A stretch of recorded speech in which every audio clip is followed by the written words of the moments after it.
নমস্কার, শিশিরবিন্দু মিষ্টি হেসেল সকলকে স্বাগত জানাচ্ছে। আজ আমি এই যে গাংধারা মাছ বলে, কেউ বুগো মাছ বলে, এই মাছের তরকারি করব। আলু, বেগুন, টমেটোর, কাঁচা লঙ্কা আছে। আর বাকি কী দেবো রান্না করতে করতে দেখিয়ে দেবো মশলা কী কী দিই। এই যে তেল চাপিয়ে দিয়েছি,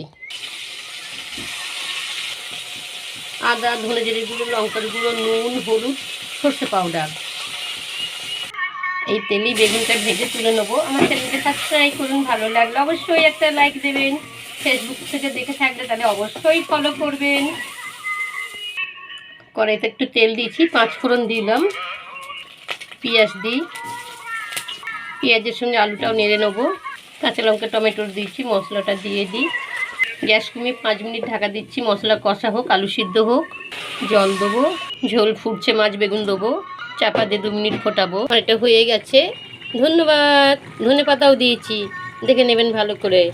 অনেক অনেক অনেক ধন্যবাদ।